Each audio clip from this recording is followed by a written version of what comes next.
Projection पाहत होतो आपण. प्रोजेक्टाईल मोशन तुम्हाला एक्झाम्पल दिलं होतं. ओके, तर दॅट फॉर्म्युला बघा काय आणि डेफिनेशन वाचून तुम्हाला प्रोजेक्टाईल मोशन झालं, त्यामुळे प्रोजेक्शनचं एवढं सांगण्याची काही गरज नाही आहे, कारण फिजिक्समध्ये जरा डिटेलमध्ये झालं आहे ह्याच्याबद्दल. P Q bar and P R bar represent the vectors A bar and B bar with same initial point P. दिसतोय?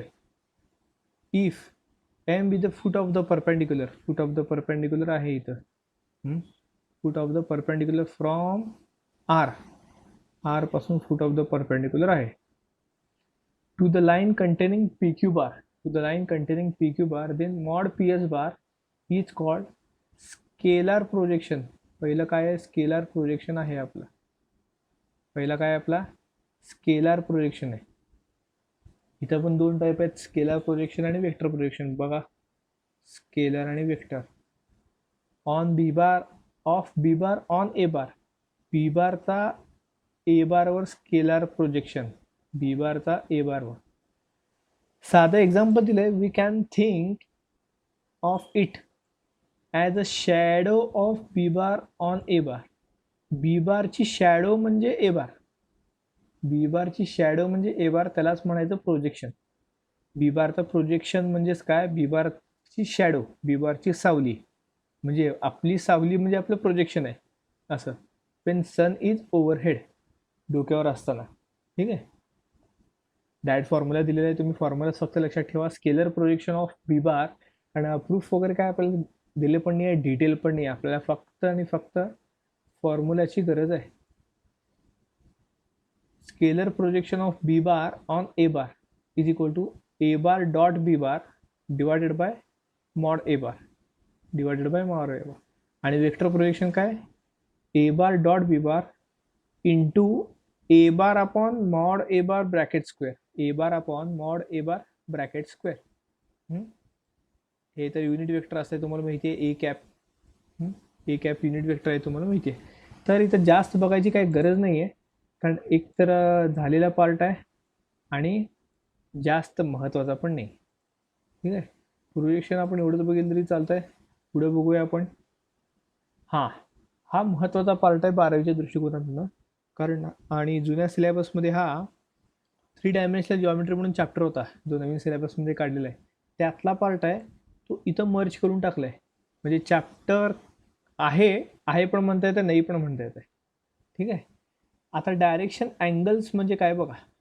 Direction angles of a non zero vector A bar, non zero vector A bar are the angles alpha beta gamma. यांना म्हणायचं direction angles. Alpha beta गॅमाला काय म्हणायचं? Direction angles that A bar makes, A bar हा vector आहे, A bar makes the positive x y z axis with the positive x y z axis respectively. A bar हा angle, ए bar हा vector जर angle तयार केला कुणासोबत? Positive x, positive Y आणि positive Z सोबत जर अँगल तयार केला, तर त्या अँगल्सना अल्फा बीटा गॅमा असं म्हणतात. आणि तेच म्हणजे काय? Direction angle. डायग्राममध्ये समजून घ्या. हे बघा, हा एक्स ॲक्सिस आहे हां, आणि हा आहे आपला ए बार, आणि हा positive x axis. Positive x axis सोबत इथं अल्फा अँगल तयार केलेला दिसतोय का? Alpha angle. हां, म्हणजे पॉझिटिव्ह एक्स ॲक्सिस आणि ए बार हा वेक्टर यांच्यामध्ये जो अँगल आहे तो अल्फा. अल्फाच म्हणजे काय? Direction angle. Similarly positive Y axis बघा, पॉझिटिव्ह वाय ॲक्सिस आणि ए बारमध्ये जो अँगल आहे तो आहे बीटा. तो काय? बीटा. बघा, तो पण काय असणार आहे? Direction angle. Similarly Z axis आणि वेक्टर ए बारमध्ये जो अँगल आहे तो आहे गॅमा. तो पण काय झाला आहे? Direction angle. तो पण काय आहे? Direction angle. Positive x, positive Y आणि पॉझिटिव्ह झेड. लक्षात ठेवायला काय अवघड नाही आहे की एखादा वेक्टर जर पॉझिटिव्ह ॲक्सिस सोबत अँगल करत असेल, एखादा वेक्टर जर पॉझिटिव्ह ॲक्सिस सोबत जर अँगल करत असेल तर त्यांना काय म्हणणार तुम्ही, डायरेक्शन अँगल्स, डायरेक्शन अँगल्स. ठीक आहे. आणि डायरेक्शन कोसाइन म्हणजे काय, त्या अँगल्सना कॉस लावायचा, त्या अँगल्सना कॉस लावायचा. डायरेक्शन अँगल्सना जर तुम्ही कॉस लावलात तर तुम्हाला डायरेक्शन कोसाइन मिळतो. Cosine of this direction angle. अल्फाचा कोसाइन कॉस अल्फा, बीटाचा कोसाइन कॉस बीटा, गॅमाचा कोसाइन कॉस गॅमा. तर यांना cos alpha, cos beta, cos gamma यांना तुम्ही काय म्हणणार, डायरेक्शन कोसाइन. यांना तुम्ही काय म्हणणार, डायरेक्शन कोसाइन. दोन्ही कन्सेप्ट काहीच अवघड नाही आहेत समजून घ्यायला. डायरेक्शन अँगल समजलं तर डायरेक्शन कोसाइन लगेच समजतं. ठीक आहे. पुढे डायरेक्शन रेशो पण येईल, तो पण आपण समजून घ्यायचा आहे. As alpha is angle between I along X axis and A bar. म्हणजे बघा, एक्स ॲक्सिसवर जो वेक्टर आहे आय, आय कॅप हा वेक्टर एक्स ॲक्सिसवर असतो, म्हणून आपण एक्स आय घेत असतो. हे आपण बघितलेलं आहे आधी. आय हा वेक्टर आणि ए बार हा वेक्टर यांच्यामध्ये जो अँगल आहे तो काय, अल्फा आहे, असं इथं परत एकदा सांगितलंय. मग ए बार काय येणार, A1I plus A2J plus A3K, A1I plus A2J plus A3K. Then cos alpha equal to, cos अल्फाचा फॉर्म्युला इथं तुम्हाला डायरेक्ट दिलेला आहे की A1I plus A2J plus A3K dot I divided by mod A bar into 1. कारण आयचा unit vector 1 आहे, mod unit vector असल्यामुळे त्याचं मॅग्निट्यूड काय असणार आहे, 1 असणार आहे. आय हा बघा इथं मॉड आय दिसतोय का, हा युनिट वेक्टर आहे. आय कॅप म्हणजे युनिट वेक्टर, आणि युनिट वेक्टरचा मॅग्निट्यूड 1 असतो, म्हणून ह्याचं मॅग्निट्यूड किती आहे, 1 आहे. आय कॅप आहे तसा. मॉड ए बारचं पोझिशन वेक्टर लिहिलं आहे A1I plus A2J plus A3K, आणि ते सगळं सॉल्व केल्यानंतर तुम्हाला काय मिळेल, हा A1 divided by mod alpha, mod A bar, mod alpha नाही, मॉड ए बार. A1 म्हणजे काय, आयचा कोइफिशियंट आहे. A1 म्हणजे काय, आयचा कोइफिशियंट. ओके.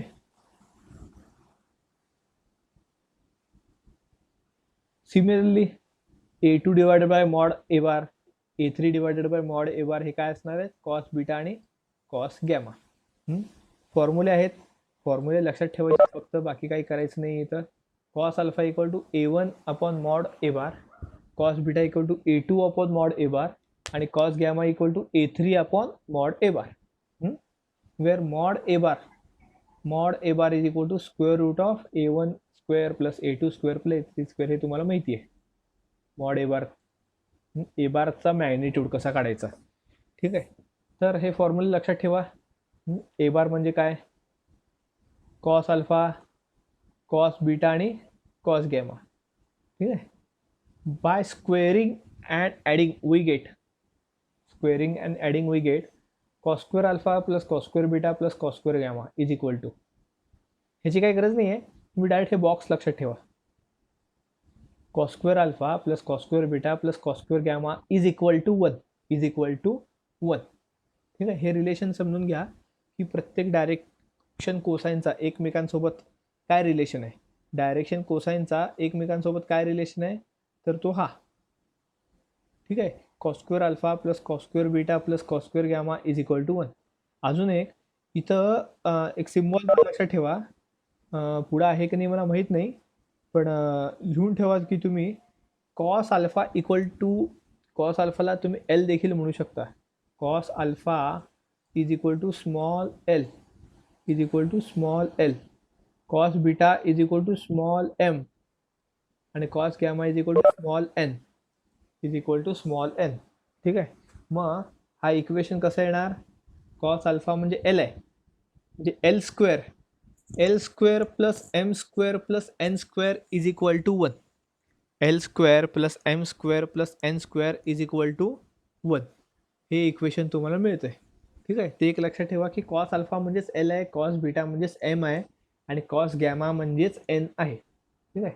पुढं असेल नसेल तरी लक्षात ठेवा, कारण जेईच्या CETच्या पुस्तकांमध्ये LMN हे रेफर केलेले आहे. हे तर तुम्हाला माहितीच आहे. हां, हे एक cos alpha I plus cos beta जे प्लस कॉस गॅमा के म्हणजेच युनिट वेक्टर. म्हणजेच काय असणार आहे, युनिट वेक्टर. हे एक फॉर्म्युला लक्षात ठेवा. हे कसं आलं काय आलं इथं दिलेलं आहे, त्याची काय गरज पण नाही आहे आपल्याला खरं तर, फक्त आपल्याला लक्षात ठेवण्यासाठी दिले आहे. युनिट वेक्टर ए म्हणजे काय, cos alpha I, cos beta j, cos gamma k, which means that the direction cosines of A are components of unit vector, components of unit vector in direction of A bar. components of unit vector, unit vector त्यात शेवटी ते cos alpha, cos beta, cos gamma काय आहेत, unit वेक्टरचे काय आहेत, components आहेत. ठीक आहे. हा एक फॉर्म्युला, हा फॉर्म्युला वर सांगितलं ते cos alpha equal to A1 upon mod A, cos beta equal to A2 upon mod A, cos gamma equal to A3 upon mod A. Direction cosines of any line along a vector A bar has same direction cosines as that of A bar. Okay.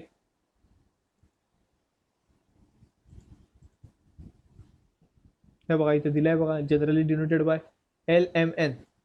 L equal to cos alpha, M equal to cos beta, N equal to cos gamma. ठीक आहे. हे सगळं काय लक्षात ठेवायची गरज नाही आहे, वाचूयात आपण. ठीक आहे. कारण हे छोटे छोटे कधी कधी प्रॉब्लेमच्या आधीमध्ये येऊ शकतात इथले कन्सेप्ट हे सगळे. As the unit vector along XYZ axis are IJK. Okay. XYZ axis वर असणारे युनिट वेक्टर म्हणजे IJK, हे लक्षात ठेवा कायम. परत एकदा वर डायग्राम मध्ये बघा, याच्यावर एक युनिट वेक्टर असतो. काय असतो, एक युनिट वेक्टर असतो. त्याला आपण काय डिनोट करतो, I कॅप. त्याला आपण काय डिनोट करतो, I कॅप. ठीक आहे. सिमिलरली वाय वर जो असतो तो J कॅप, झेड वर जो असतो तो K कॅप. ठीक आहे. Then I makes the direction angles 0, π/2, π/2. हे लक्षातच ठेवावं लागणार तुम्हाला, कारण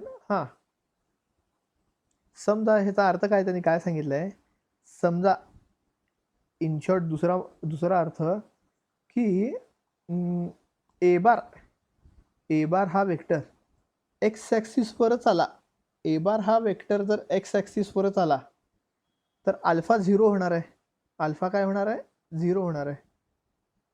अल्फा काय होईल, 0 होऊन जाईल. ठीक आहे. म्हणून म्हणजे I cap makes direction angles. I कॅपच जर डायरेक्शन अँगल तयार केला, आय कॅपनीच जर डायरेक्शन अँगल तयार केला तर अल्फा काय होईल, 0 होऊन जाईल. तसंच जे कॅपनीच जर डायरेक्शन अँगल तयार केला, म्हणजे ए बार हा वाय ॲक्सिसवर आला, ए बार हा वाय ॲक्सिसवरच आला, म्हणजे हा ए बार असं खाली येत येत येत येत वायवर आला, तर कुठं इथं नीट दिलेलं नाही आहे कुठं, तर इथं काय होईल, इथं 0 तयार होईल, इथं 0 तयार होईल, इथं काय होईल, 0 तयार होईल. हा अँगल बीटा अँगल काय होईल, 0 होईल. सिमिलरली गॅमा अँगल पण 0 होईल. त्यावेळेस हे बाकीचे दोन π/2 असतात. एक अँगल 0 असेल तर दुसरे दोन अँगल काय असतील, π/2 असणार आहे. हे तर 3D मध्ये आहे, त्यामुळे जरा समजून सांगणं मुश्किल आहे की π/2 कसा तयार होतो. पण तुम्हाला 0 कसा तयार होतो हे जर हे कळू शकताय बघा. 0 कसा तयार होईल, हा ए बार वर आहे सध्या. हा ए बार समजा जर खाली आणला आणि वाय ॲक्सिसवरच तो ठेवून टाकला, वाय ॲक्सिसवर म्हणजे एकावर एक पेन ठेवल्यानंतर दोन पेन मधला अँगल कसा 0 होऊन जातो. एकावर एक पेन जर ठेवलात, दोन प्लेन मध्ये अँगल काय होईल, 0 होऊन जाईल. तसंच एकावर एक जर दोन वेक्टर ठेवले तर दोन वेक्टर मधला अँगल काय होतो, 0 होऊन जातो. तसंच आय कॅपवर जर तुम्ही ए बार आणून ठेवलात, तर अल्फा 0 होतो. जे कॅपवर जर ए बार आणून ठेवलात तर बीटा 0 होतो. आणि हा ए बार जर इथं झेड वर जो झेड आहे त्याच्यावर आणून ठेवलात तर गॅमा 0 होऊन जातो. तो काय होईल, गॅमा 0 होऊन जाईल. दोन बोटं जेव्हा तुम्ही व्ही शेपमध्ये करता, असं स्प्रीड करून जेव्हा व्ही शेपमध्ये करता आणि हळूहळू जर जुळवता तर दोन बोटं जुळतील आणि दोन बोटांमधला अँगल 0 होऊन जातो तुमचा. तसंच आहे हे प्रकार. ठीक आहे. That is 100, that is 100. म्हणजे काय, कॉस 0ची व्हॅल्यू किती आहे, 1 आहे, आणि कॉस π/2 ची व्हॅल्यू 0 आहे. 100. Similarly Y axis zero zero, इथं थोडं चुकल्यासारखं झालंय. नाही बरोबर आहे. हां, हे बघा, 1 म्हणजे काय, कॉस झिरो झाला इथं.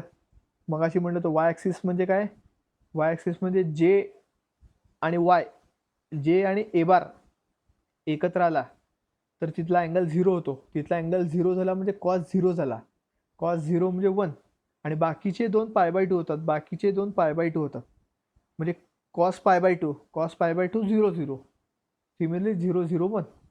ठीक आहे. हे तुम्ही सांगत असताना जरा लिहायची प्रॅक्टिस करा. लिहायची प्रॅक्टिस करा हे.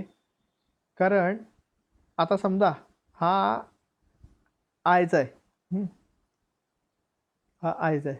हा जर जेचा कन्सिडर केला, हा जर जेचा कन्सिडर केला तर हा बीटा येणार, मधला अँगल बीटा असणार आणि बीटा अँगल झिरो झालाय. आता का झिरो झालाय, कारण वाय आणि ए बार एकत्र आलेत. वाय आणि ए बार म्हणजे जे बार, जे कॅप आणि ए बार एकत्र आले, त्यामुळे दोघांमधला अँगल काय झालाय, झिरो झालाय. हा झिरो झाला. Cos zero, cos zero 1, cos zero 1 आणि एक जेव्हा झिरो होतं तेव्हा बाकीचे दोन पाय/2 होतात. बाकीचे दोन काय होतात, पाय/2 होतात. म्हणजे कॉस पाय/2, कॉस पाय/2, 0 0. तसाच हा पण समजून घ्या, 0 0 1, 1 0 0, 0 1 0, 0 0 1. ठीक आहे. हा मॅट्रिक्स नाही आहे, हा डायरेक्शन कोसाइन आहे. हा डायरेक्शन कोसाइन. पुढे बघूया.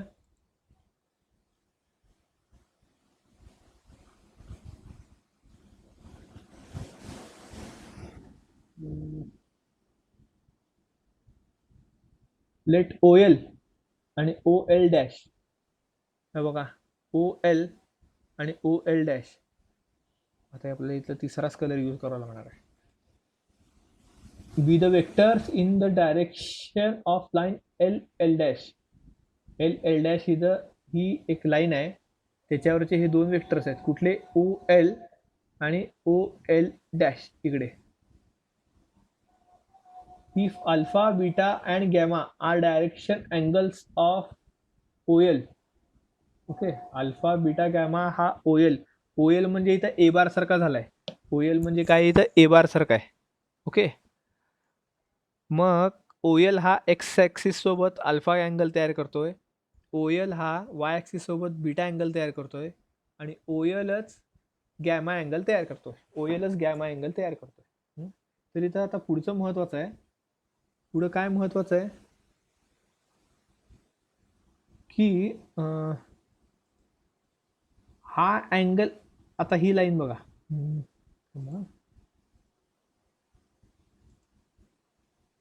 ही लाईन आहे एक, समजा असं, ही आहे एल एल डॅश लाईन आहे. एल एल डॅश पैकी हा अँगल अल्फा आहे, हा अँगल अल्फा आहे आणि हा संपूर्ण अँगल, हा संपूर्ण अँगल काय असणार आहे, पाय असणार आहे. हाफ सर्कल, एल पासून एल डॅश पर्यंतचा अँगल पाय असणार आहे. बरोबर का. पाय मधला एवढा पार्ट अल्फा आहे, पाय मधला एवढा पार्ट अल्फा आहे. बरोबर. मग उरलेला पार्ट, पाय मधला अल्फा काढला, अल्फा म्हणजे एवढा पार्ट काढला, तर उरलेला हा पार्ट जो काय असणार आहे, इथं दिलेलंच आहे, पाय मायनस अल्फा. पाय मायनस अल्फा म्हणजे आपण दुसरं जरा लाईन चांगली काढूया तिथं. ही एल एल डॅश आहे, समजा ही आहे L L dash. Okay, L L dash ही लाईन आहे. तर हा एक्स ॲक्सिस आहे, हा काय आहे, एक्स ॲक्सिस आहे. एक्स ॲक्सिस कसा काढायचा आता, ठीक आहे, असं समजा हा एक्स ॲक्सिस आहे. हा आहे ओ, हा आहे ओ, ओ एल आणि O L dash. O L हा, ओ एल ही लाईन एक्स ॲक्सिस सोबत अल्फा अँगल तयार करते, अल्फा अँगल तयार करते. मग ऑब्विसली हा अँगल काय झाला, हा अँगल पाय मायनस अल्फा झाला. हा अँगल काय झाला, पाय मायनस अल्फा. बरोबर का. कारण एल एल डॅश अँगल काय होतो, पाय होतो. एल पासून एल डॅश, एल पासून एल डॅश अँगल काय असतो, पाय असतो. बरोबर.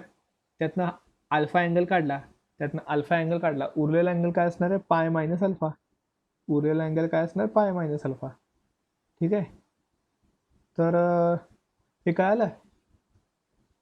मग हा पाय मायनस अल्फा हा डायरेक्टेड अँगल झालाय. हा डायरेक्टेड अँगल झालाय कशाचा, अपोजिट साईडचा. हा अँटी क्लॉकवाईज जर गेला तर डायरेक्ट अँगल काय होईल, पाय मायनस अल्फा होईल. पाय मायनस अल्फा हे बघा इथं, direction angles of O L dash. O L डॅशचा एक्स ॲक्सिस सोबत हे बघा दिसतोय तुम्हाला, एक्स ॲक्सिस आहे हा आणि हा ओ एल डॅश आहे. ओ एल डॅशचा डायरेक्शन अँगल काय झालाय, पाय मायनस अल्फा झालाय.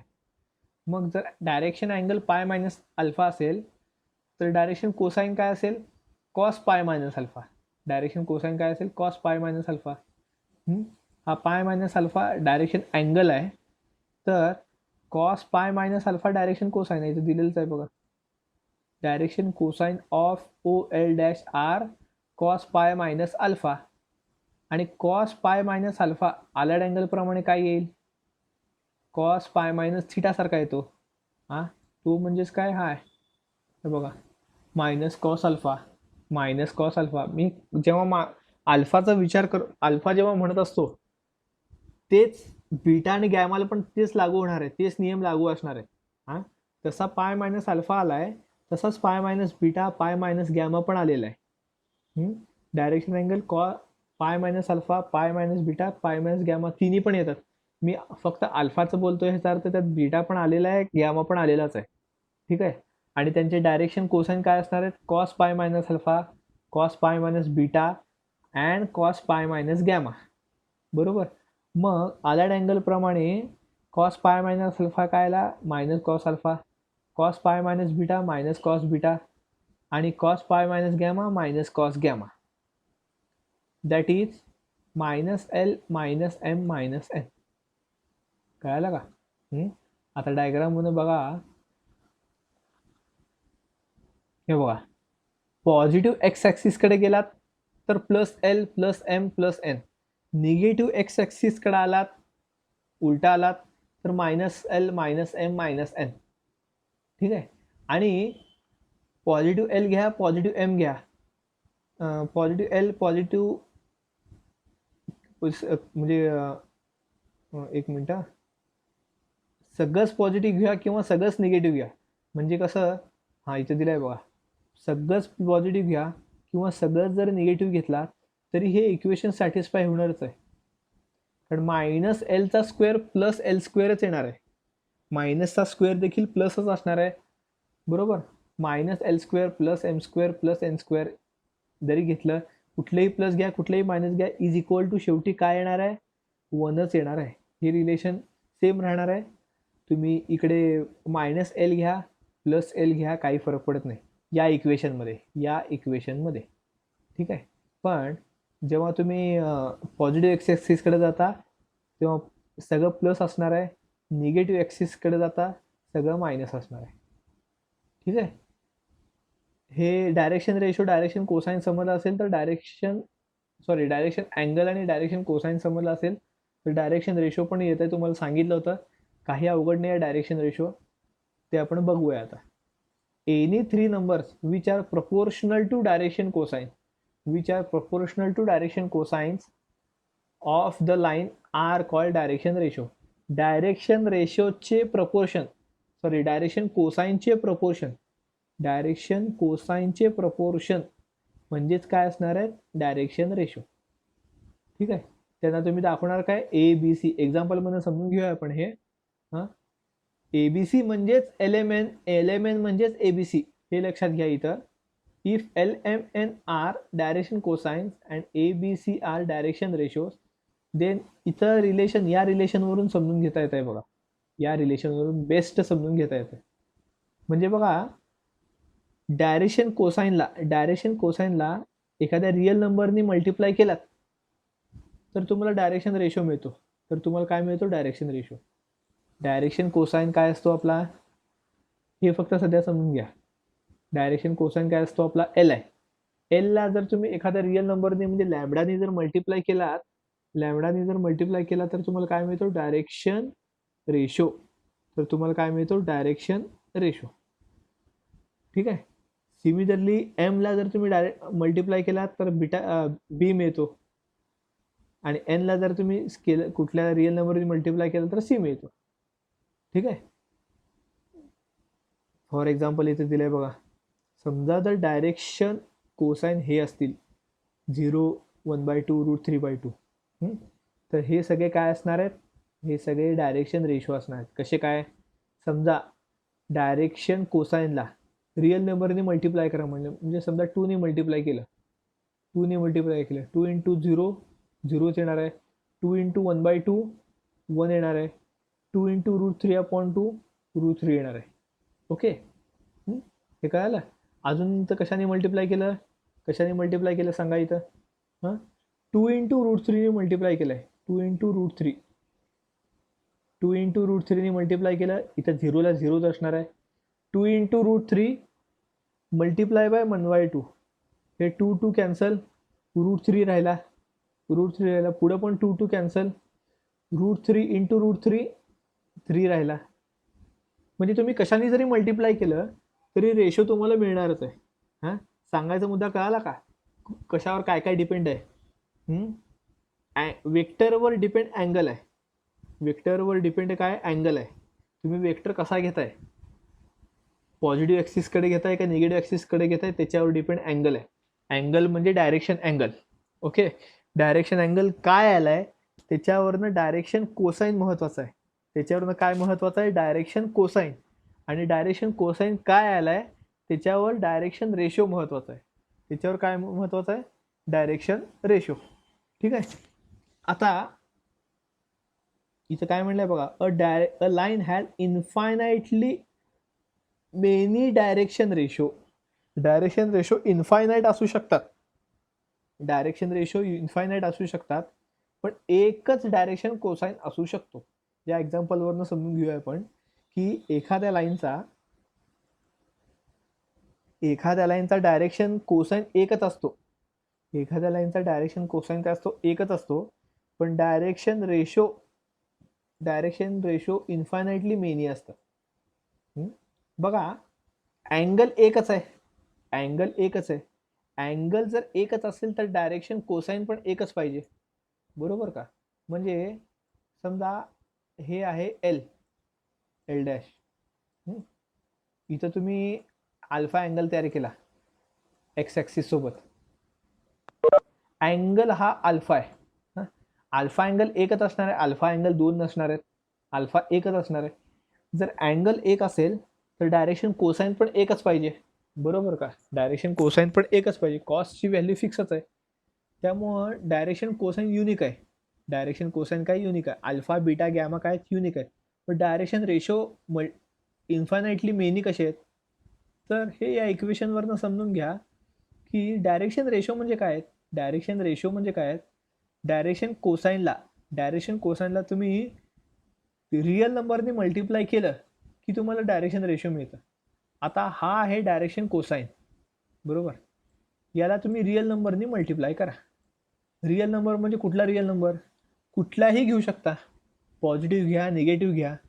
तुम्ही जेवढे रिअल नंबर घ्याल तेवढे तुम्हाला डायरेक्शन रेशो मिळत राहतील. जेवढे रिअल नंबर घ्याल तेवढे डायरेक्शन रेशो तुम्हाला मिळत राहतील. मग रिअल नंबर केवढे आहेत, रिअल नंबर इन्फायनाइट आहेत, बरोबर का. रिअल नंबर काय आहेत, इन्फायनाइट आहेत. मग रिअल नंबर तर इन्फायनाइट असतील तर मल्टिप्लिकेशन पण इन्फायनाइट असणार आहेत. मल्टिप्लिकेशन पण काय इन्फायनाइट असणार आहेत. आणि जर तुम्ही मल्टिप्लिकेशन इन्फायनाइट केलात तुम्हाला डायरेक्शन रेशो पण इन्फायनाइटच मिळणार. कळालं. म्हणजे तुम्ही जेवढं मल्टिप्लाय कराल, जितक्या नंबर्सनी मल्टिप्लाय कराल तितक्या नंबरचे डायरेक्शन रेशो तुम्हाला मिळत राहतील. कळालं का. आता relation between direction ratios and direction cosines. Okay, direction ratio आणि डायरेक्शन कोसाइन मध्ये काय रिलेशन आहे, हाच रिलेशन आहे इथं. कारण बघा, इथं डायरेक्शन रेशो कोसाइन आहे, इकडे डायरेक्शन रेशो आहे. थोडं वेगळ्या पद्धतीने आपण समजून घेऊया.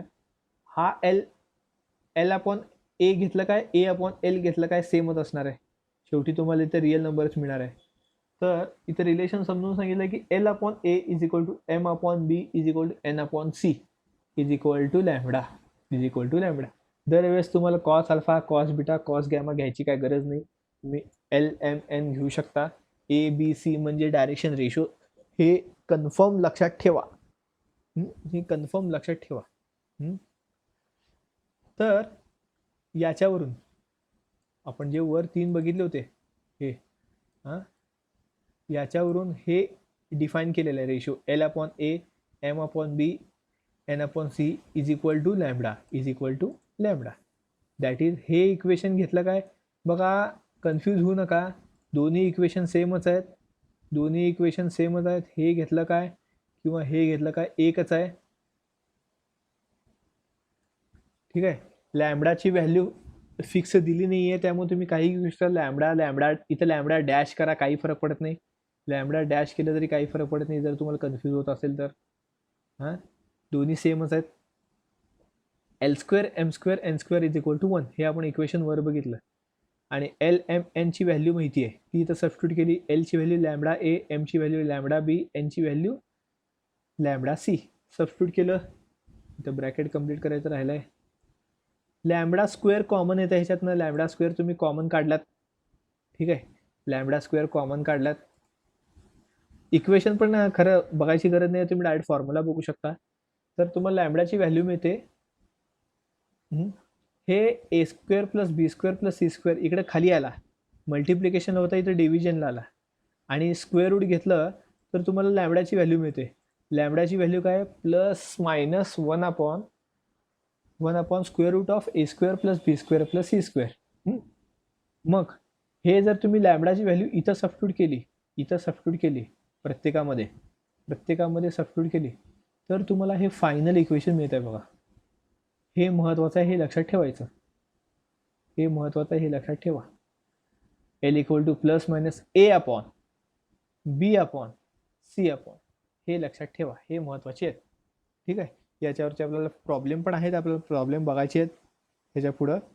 पण सर्वात आधी 4-5 आपण फॉर्म्युले बघितले, ते तुम्ही सगळ्यांनी पाठ करायचे आहेत.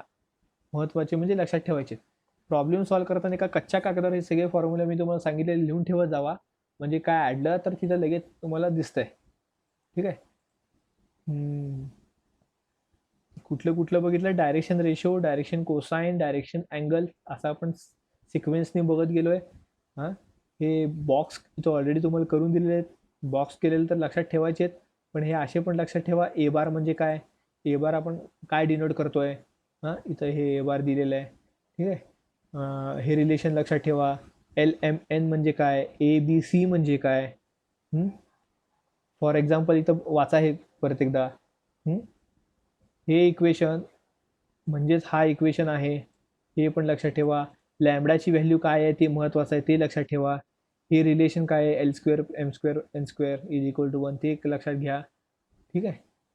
Now note that direction cosines are similar to definition of unit vector. Direction cosine similar कशासारखा सिमिलर आहे, definition of unit vector. If X bar म्हणले बघा, X bar is equal to A I plus B J plus C K be any vector direction ratio A B C. बघा इथं काय आहे, हे बघा, हा जो वेक्टर जो आहे इथं, हा जो वेक्टर आहे एक्स बार जो डिफाईन केलाय, त्याचे कोऑर्डिनेट बघा, ए आहे, बी आहे, सी आहे.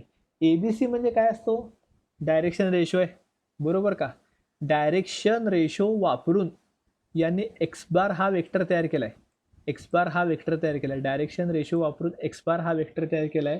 म्हणजे एक्स बार हा डायरेक्शन रेशो झाला एक प्रकारचा डायरेक्शन रेशोचाच वेक्टर झाला. एक्स बार हा एक प्रकारचा डायरेक्शन रेशोचाच वेक्टर झाला. का, कारण त्याचे कोऑर्डिनेट बघा तुम्ही, ए बी सी आहेत. ए बी सी म्हणजेच काय असतंय, डायरेक्शन रेशो वापरून वेक्टर तयार केलाय. म्हणून इथं डी आर एस म्हणलंय बघा, शॉर्ट फॉर्म आहे. डी आर एस म्हणजे डायरेक्शन रेशो. हां, डी सी एस म्हणजे डायरेक्शन कोसाइन. हे बघा इथं डी सी एस आहे पुढं. DCS म्हणजे direction cosine. Then X cap, हा आपल्याला फॉर्म्युला माहितीच आहे, युनिट वेक्टरचा. एक्स कॅप म्हणजे काय, mod X upon X bar upon mod X bar. X bar काय आहे, हा AI plus BJ plus CK, आणि मॉड एक्स बार काय आहे, square root of A square plus B square plus C square is unit vector DCS म्हणजे काय, direction cosine along X bar. हे लक्षात ठेवा. हे पण सगळे ह्याच्या पुढे जे आहे ते कसं आलं, ह्याच्यापेक्षा आलाय आणि ते लक्षात ठेवायचं आहे, हे आपल्याला बघायचं आहे. आलाय आणि हे लक्षात ठेवायचं आहे, कारण ह्याच्या पुढचे सगळे फक्त प्रॉब्लेम बेस्ड फॉर्म्युले, problem based remarks, problem based definition आहेत. कसं आलं हे त्याशी आपल्याला जास्त काही देणं घेणं नाही आहे. ठीक आहे. तर आज आपण हे बघितलं, सगळं थेअरी बघितली आहे, हे तुम्ही आज लक्षात ठेवा. उद्यापासून आपण थोडेफार प्रॉब्लेम आपण स्टार्ट करणार आहे. हे प्रॉब्लेम आपण स्टार्ट करणार आहेत उद्या आपण. आणि महत्त्वाचं ह्याच्यातला पार्ट जो आहे तो शेवटचा पार्ट आहे. त्यातला शेवटचा पार्ट महत्त्वाचा आहे, स्केलर ट्रिपल प्रोडक्ट. स्केलर, हे बघा इथं तुम्हाला म्हटल्यासारखं हे उपयोगी पडत आहे.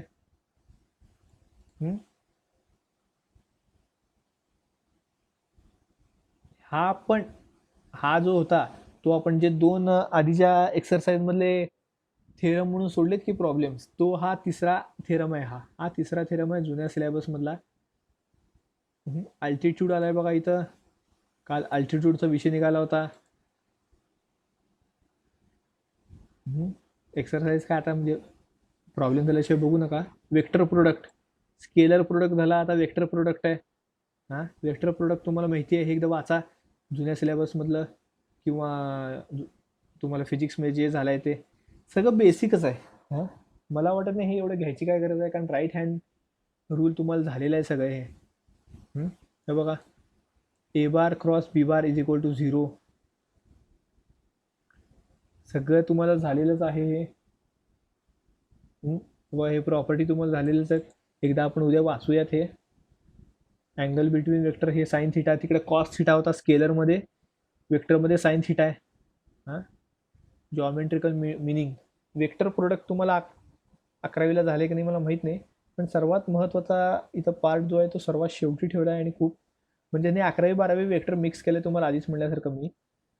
इथं स्केलर ट्रिपल प्रोडक्ट म्हणून आहे, जे तुम्हाला मला दाखवायचं आहे. तो खरं तर सर्वात महत्त्वाचा आहे. हे तुम्हाला 11वीला झालेलंच, रिपीट करण्यात काय अर्थ नव्हतं खरं.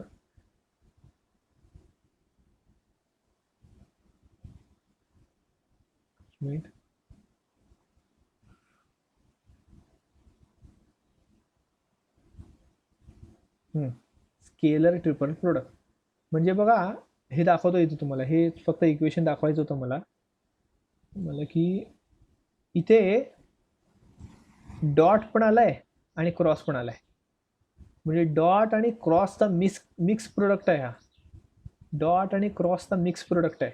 बघा इथे दिसतंय का तुम्हाला, क्रॉस पण आहे, डॉट पण आहे. आणि इथं काय म्हणलंय बघा, ऑर्डर इम्पॉर्टंट आहे.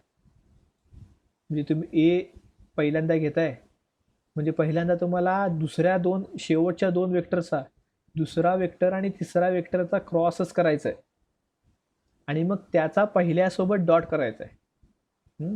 त्यामुळं डॉट आणि क्रॉस समजून घेणं महत्त्वाचं आहे. आपण डॉट समजून घेतलं आहे, आता क्रॉस आपण म्हणजे वेक्टर प्रोडक्ट बघायचं आहे उद्या आपल्याला. ठीक आहे. तर आज जे झालं आहे ते एकदा फक्त थोडं रिवाईज करा. Concept, direction angle, direction cosine आणि डायरेक्शन रेशो, हे जरा परत एकदा रिवाईज करा.